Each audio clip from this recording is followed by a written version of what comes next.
बड़ा किसान। एक गांव में एक छोटा किसान माधव रहता था। उसका एक छोटा सा खेत था जिसमें वह सब्जियां उगाता था। वो हमेशा अपने खेत में देसी खाद ही डालता था।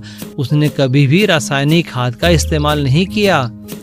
इसीलिए उसके खेत में काफी कम सब्जियां होती थी, मगर वह सब्जियां बहुत ही स्वादिष्ट होती थी। वही सब्जियां वह गांव में बेचकर अपना गुजारा भी करता था। एक दिन माधव का दोस्त गगन उससे मिलने आया। माधव, तुम्हारा खेत तो काफी बड़ा है, पर इसमें सब्जियां इतनी कम क्यों है?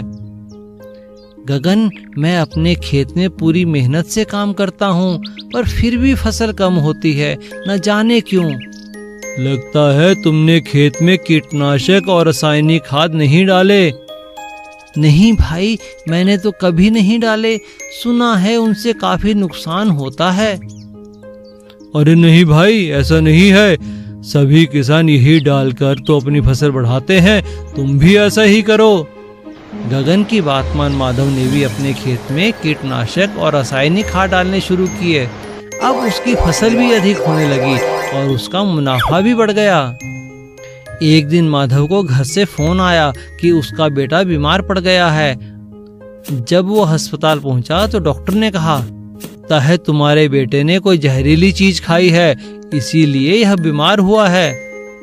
लेकिन डॉक्टर साहब, मेरा बेटा तो घर का ही बना खाना खाता है और सब्जियां भी अपने ही खेत की हैं। ओहो, अब समझा, यह सब रासायनिक खाद की वजह से हुआ है। अब माधव समझ गया कि कीटनाशक और रासायनिक खाद से ही उसका बेटा बीमार पड़ा है। उस दिन के बाद से माधव ने कभी खेत में कीटनाशक और रासायनिक खाद नहीं डाले। अब वह पहले की तरह ही देसी खाद डालने लगा और फिर से उसके खेत में स्वादिष्ट सब्जियां उगने लगी। सीख: लालच में आकर किसी की सेहत से खेलना ठीक नहीं है। सत्तू और उसकी पत्नी का गाय का घी बेचने का बहुत बड़ा व्यापार था। धीरे धीरे उनका व्यापार बहुत नुकसान उठा रहा था। लोग उनका घी खरीदते ही नहीं थे, क्योंकि गांव में और भी बहुत से लोगों ने गाय पाल रखी थी। उनका दूध, घी, मक्खन इत्यादि वो बाजार में बेचते थे। हर किसी को हमेशा सत्तू का सामान पसंद नहीं आने लगा। इस बात से सत्तू बहुत परेशान हो गया। एक दिन सत्तू की बेटी जब स्कूल से घर लौटी, पिताजी पिताजी, कल स्कूल की फीस भरनी है, आपको ध्यान है ना? अरे बिटिया, फीस क्या? मुझे तो लगता है आगे मैं तुझे पढ़ा भी नहीं पाऊंगा, कुछ खिला भी नहीं पाऊंगा। कैसी बातें कर रहे हो आप? मैं ठीक कहता हूँ बिटिया। अरे हमारी 5 गायें हैं, लेकिन उसके बावजूद मेरा ना तो घी बिक रहा है, न मक्खन, न दूध। अरे पूरे गांव को एक ही व्यापार मिला था करने के लिए। तभी सत्तू की पत्नी उससे कहती है, ये कैसी बातें आप बच्ची के सामने कर रहे हो? मैं मानती हूँ व्यापार में बहुत घाटा हो रहा है, लेकिन कोई उपाय निकालो। बच्ची को पढ़ाना लिखाना है कि नहीं? मेघा अपने माता पिता को परेशान देखकर अपने पिता से कहती है, पिताजी, हमें टीचर ने सिखाया है कि व्यापार बढ़ाने के लिए नई नई योजनाओं का होना बहुत आवश्यक है, जो लोगों को लुभाए, जो लोगों को ये बताए कि हम कुछ अलग बेच रहे हैं। घी तो सभी बेचते हैं, आपको कुछ और करना होगा, जिससे आकर्षित होकर हमारे पास ग्राहक आए। अरे ऐसा क्या करूं, तू ही बता दे। पिताजी, हमारे पास 5 गाय हैं, क्यों ना हम 4 गाय का रंग अलग अलग रंग से रंग दें? क्या कह रही हो बेटी? गाय का एक ही रंग होता है? अरे रंग बिरंगी गाय कभी देखी है क्या?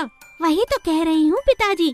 अगर हम अपनी गाय को सुंदर खूबसूरत रंग से रंग देंगे, उन्हें सुंदर सुंदर पोशाक पहनाएंगे, तो लोगों को हम ये कह सकते हैं कि हमारे पास पंचरंगा घी है।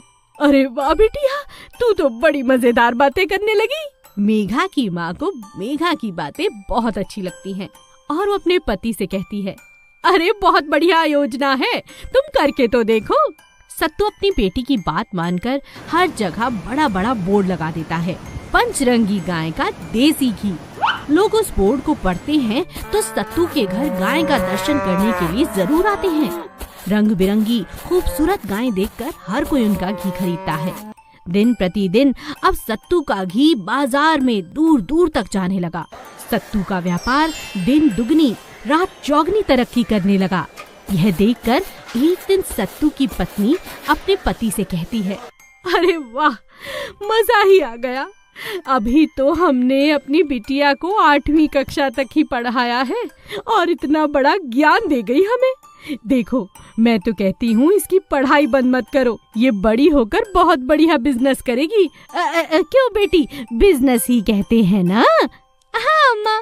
हाँ, इस तरह मेघा की समझदारी से न केवल उसने अपने पिता का बिजनेस बढ़ाया, बल्कि अपनी समझदारी के साथ उसने अपनी पढ़ाई को भी जारी रखा। तालाब के बीचों बीच एक बहुत बड़ी विशाल मछली रहा करती थी।